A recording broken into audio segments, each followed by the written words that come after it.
చంద్రబాబు నాయుడు జగన్మోహన్ రెడ్డి రూట్లోకి వచ్చేసినట్టేనా? జగన్మోహన్ రెడ్డి పందాను అనుసరిస్తున్నట్టేనా? జగన్మోహన్ రెడ్డి తరహాలోనే పాలన కూడా సాగిస్తున్నట్టేనా? ఇలాంటి సందేహాలే కలుగుతాయి. కొన్ని ఉదాహరణలు మనం చూడొచ్చు.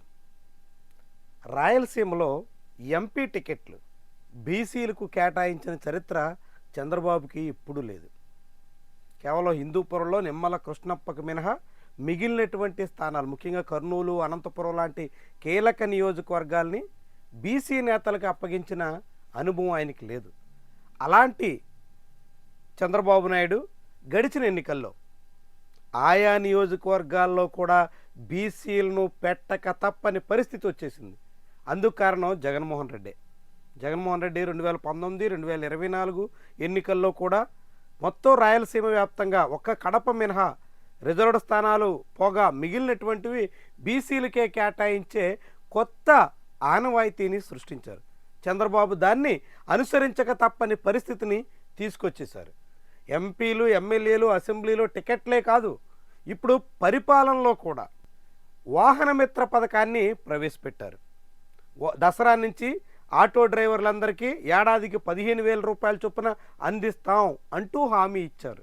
వాస్తవానికి ఆయన ఇచ్చారు అన్నం కన్నా ఇవ్వాల్సి వచ్చింది. జగన్మోహన్ రెడ్డి అనేక పథకాలని వివిధ తరగతుల వారీగా ప్రతి ఏటా తూచా తప్పకుండా అమలు చేసినటువంటి వైనం చంద్రబాబు మీద ఒత్తిడి పెంచుతుంది. చంద్రబాబు తన సహజ శైలిని కోల్పోవాల్సి వస్తుంది. తన పందాను వేడాక తప్పని అనివార్యతను తీసుకొచ్చేస్తుంది. చంద్రబాబు అందరికీ తెలుసు, ఇంతకన్నా బలమైనటువంటి హామీలు ఇచ్చి కూడా 2014-19 మధ్య అమలు చేయడానికి పూనుకోలేదు.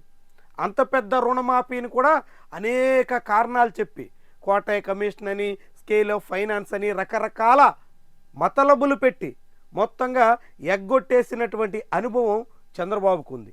అట్లా తాను ఇచ్చినటువంటి హామీలను తుంగలోకి తొక్కేసినటువంటి చరిత్ర కలిగిన చంద్రబాబు నాయుడు ఇప్పుడు పథకాల విషయంలో మాట మార్చడానికి వీలు లేకుండా పోయిందా అనే సందేహం కలుగుతుంది.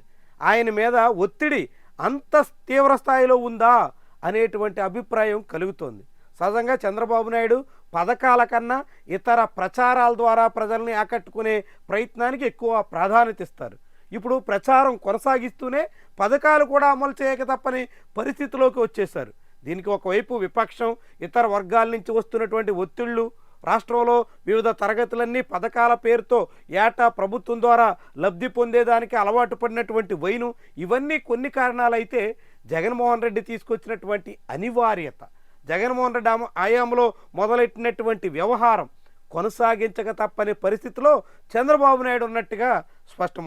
మొత్తంగా జగన్మోహన్ రెడ్డి పద్ధతిని చంద్రబాబు తూచా తప్పకుండా పాటించాల్సినటువంటి పరిస్థితికి వచ్చేసినట్టుగా కనిపిస్తోంది. ముఖ్యంగా ఎన్నికల హామీల విషయంలో ఒక్క మాట తప్పినా అది తీవ్రమైనటువంటి ప్రభావం చూపుతుందనేటువంటి ఆందోళన చంద్రబాబుని వెంటాడుతున్నట్టుగా అర్థమవుతుంది. అందుకే ఒక్కొక్క పథకానికి ఇష్టం ఉన్నా లేకున్నా అమలు చేయక తప్పని పరిస్థితిలో ఇప్పుడు కూటమి సర్కారు ఉందనేటువంటి విషయం వెల్లడవుతుంది. ఏమైనా ప్రభుత్వం ఏ కారణంతో అమలు చేసినప్పటికి కూడా ప్రజలకు ఇచ్చినటువంటి హామీలు అమలుకు పూనుకోవడం, ఆ పేరుతో ప్రజలకి ఎంతో కొంత మేర సంక్షేమ పథకాల అమలు విషయంలో చొరవను ప్రదర్శించక తప్పని పరిస్థితి రావడం, ఇవన్నీ కూడా సామాన్యులకి ఏదో మేరకు ఊరట కలిగించే అంశాలుగా మనం భావించాల్సి ఉంటుంది.